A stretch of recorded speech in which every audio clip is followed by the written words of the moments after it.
যে বুথে উনি ভোট দেন সেই বুথে উনার ১২৭ জন নাম বাদ গেছে। একটা খুব বড় সংখ্যা। একটা বুথে ৮০০ থেকে ১২০০ ভোটার থাকে। সেক্ষেত্রে ১২৭টি নাম বাদ যাওয়া মানে শতকরা ১০%-রও বেশি নাম। খুব বড় সংখ্যা। এবং উনি যে ভুয়া ভোট নিয়েই ওখানে যেতেন, এতে প্রমাণ হয়েছে ৪৬,০০০ নাম বাদ গেছে। আর একটা বুথে ৮ জন ১০ জন স্বাভাবিক। বিবাহ হয়ে কোনো বোন অন্য জায়গায় চলে গেছেন, শিফটেড। ইতিমধ্যে কেউ মারা গেছেন অসুস্থ হয়ে, অ্যাক্সিডেন্ট হয়ে বা অন্য কোনো কারণে। এটা খুব স্বাভাবিক।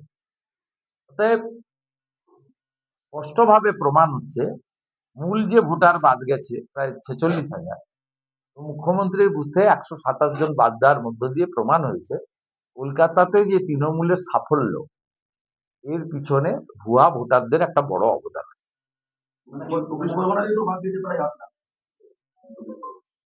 দেখুন, আমি কয়েকদিন ধরেই বলছি, এটা নিয়ে এক্ষুনি কনক্লুশনে যাওয়া ঠিক হবে। কারণ ইলেকশন কমিশন আগামী ১ মাস ধরে অনেকগুলো পদ্ধতি নিয়েছেন। এক, বিএলওরা বুথে বসবেন। ২ হচ্ছে ইলেকট্রনিক সিস্টেমে দিয়েছে, আপনি জানতে পারবেন আপনার নাম আছে কিনা, নিজেই দেখে নিতে পারবেন।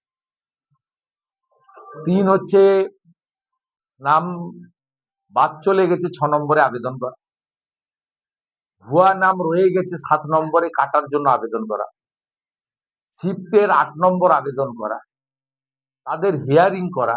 এই প্রক্রিয়াটা আগামী ১৫ই জানুয়ারি পর্যন্ত চলবে।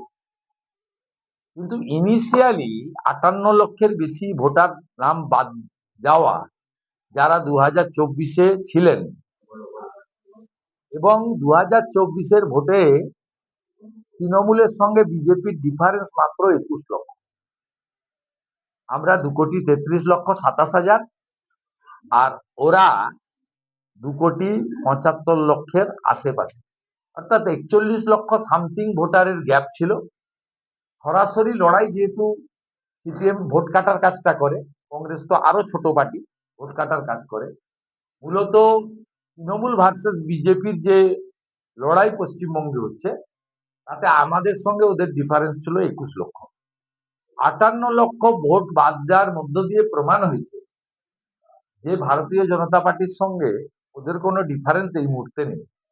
১৪ই ফেব্রুয়ারি ভোটার তালিকা বেরোলে আমি আমার দীর্ঘ নির্বাচনী লড়ার অভিজ্ঞতা, প্রত্যেক দিন রাজনৈতিক কর্মকাণ্ডে থাকার অভিজ্ঞতা, সেই যে দীর্ঘ আমার ৩৫ বছরের বেশি, ৩৬ বছরের অভিজ্ঞতা, ৩৫-৩৬ বছরের অভিজ্ঞতায় আমি বলতে পারি যে বিপুল সংখ্যক নাম আরো বাদ যাবে। এবং সংখ্যাটা আমি আগে যেটা বলেছিলাম, আমি রিপিট করবো না আজকে, সেই সংখ্যার থেকেও বাড়বে।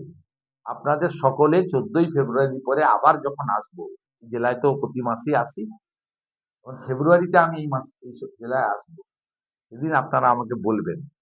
আমি এক্ষুনি কথা দিয়ে এসেছি আমার জামুরিয়ার বিএলএ টুদের, আপনাদের সঙ্গে লিট্টি চোখা করবো ১৪ই ফেব্রুয়ারি পরে। বিএলএ টুরা আমরা ওদের চায়ের পয়সাও দিতে পারি, মোবাইলের রিচার্জের পয়সাও দিতে পারি, মোবাইলে মোটরসাইকেলে তেল ঢোকানোর পয়সাও দিতে পারি।